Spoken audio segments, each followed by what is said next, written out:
Assalamualaikum warahmatullahi wabarakatuh. Sahabat Dimensi Islam, kita tahu bahwa Fir'aun dan Iblis adalah makhluk yang durhaka kepada Allah Subhanahu wa Ta'ala. Fir'aun dengan segala apa yang ia miliki mengaku sebagai Tuhan dan menentang ajaran yang dibawa oleh Nabi Musa alaihi salam. Dan Iblis dengan sifat sombongnya enggan melaksanakan perintah dari Allah untuk bersujud di hadapan Nabi Adam alaihi salam karena merasa lebih baik daripadanya. Keduanya pun menjadi makhluk yang dinistakan selama-lamanya. Tidak terbayangkan bagaimana mengerikannya jika seorang manusia dianggap lebih buruk dibanding keduanya. Bagaimanakah ciri-ciri manusia tersebut? Simak ulasannya hanya di Dimensi Islam. Namun sebelum lanjut, mari bersama-sama mendukung channel ini untuk terus men-sharekan Islam dengan cara like, subscribe, dan nyalakan lonceng notifikasi kalian agar tidak ketinggalan video-video terbaru berikutnya. Fir'aun dan Iblis merupakan makhluk yang kelak akan menjadi penghuni neraka karena telah mendustakan perintah Allah. Namun ternyata di antara mereka ada golongan manusia lain yang lebih buruk dari keduanya loh. Baik Fir'aun maupun Iblis saja sudah demikian jahatnya. Bagaimana jika lebih buruk dari mereka? Pasti hal-hal yang dilakukan oleh manusia yang lebih buruk ini akan lebih buruk pula dibanding keduanya. Ternyata tidak demikian adanya, karena cirinya sangat sering sekali terlihat dan dialami oleh manusia. Bahkan di antara kita juga sering melakukannya. Ciri manusia yang dianggap lebih buruk dari Fir'aun dan Iblis adalah tidak mau memaafkan kesalahan orang lain. Hal ini sangat sering terjadi dalam kehidupan. Memaafkan ternyata bukan perkara mudah. Namun bukan berarti manusia boleh tidak memberi maaf orang yang telah berbuat kesalahan. Dalam kitab An-Nawadir karya Syekh Syihabuddin Ahmad Ibnu Salamah Al-Misri Al-Qulubiyasy Syafi'i, dikisahkan suatu kali Iblis mendatangi Fir'aun dan berkata, "Apakah kau mengenaliku?" "Ya," sahut Fir'aun. "Kau telah mengalahkanku dalam satu hal." "Apa itu?" tanya Fir'aun penasaran. Iblis pun berkata, "Kelancanganmu mengaku sebagai Tuhan.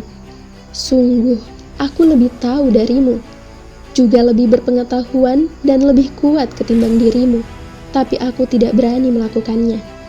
Jawab Fir'aun, "Kau benar, tapi aku akan bertobat."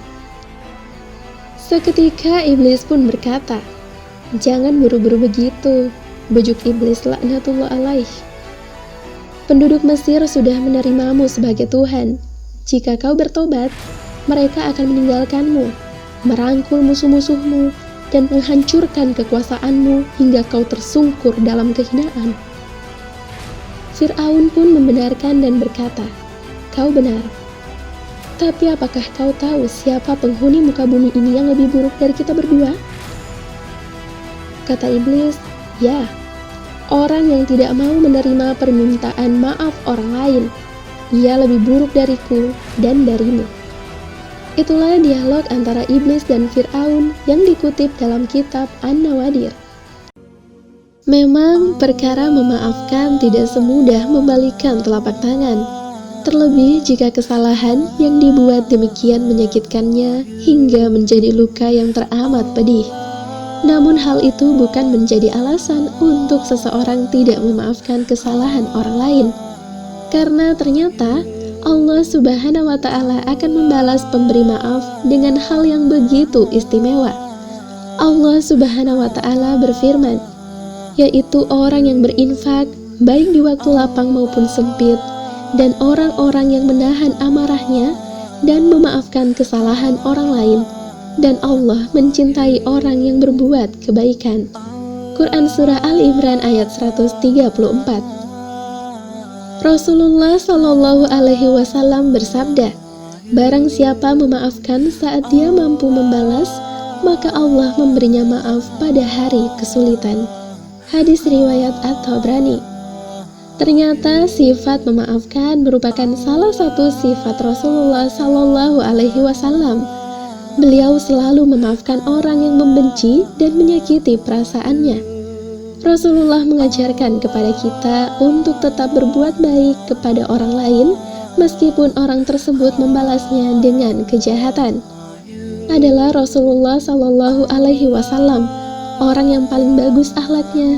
Beliau tidak pernah kasar, berbuat keji, berteriak-teriak di pasar, dan membalas kejahatan dengan kejahatan. Malahan beliau pemaaf dan mendamaikan. Hadis riwayat Ibnu Hibban. Begitu mulianya Rasulullah Shallallahu Alaihi Wasallam menyampaikan bahwa manusia yang enggan memaafkan kesalahan orang lain tidak akan dapat mendatangi telaga Rasulullah di hari kiamat nanti. Sebagaimana yang disampaikan Nabi Muhammad Shallallahu Alaihi Wasallam dalam hadisnya, dari Abu Hurairah radhiyallahu anhu, Rasulullah bersabda, "Barang siapa yang didatangi saudaranya yang hendak meminta maaf, hendaklah memaafkannya. Apakah ia berada di pihak yang benar ataukah yang salah? Apabila tidak melakukan hal tersebut, memaafkan, niscaya tidak akan mendatangi telagaku di akhirat." Hadis riwayat Al-Hakim. Wallahu a'lam bishawab. Semoga bisa menjadi nasihat untuk kita semua agar kita memiliki akhlak yang baik serta memiliki sifat pemaaf sebagai bentuk kecintaan kita kepada suri tauladan Nabiullah Muhammad Sallallahu Alaihi Wasallam.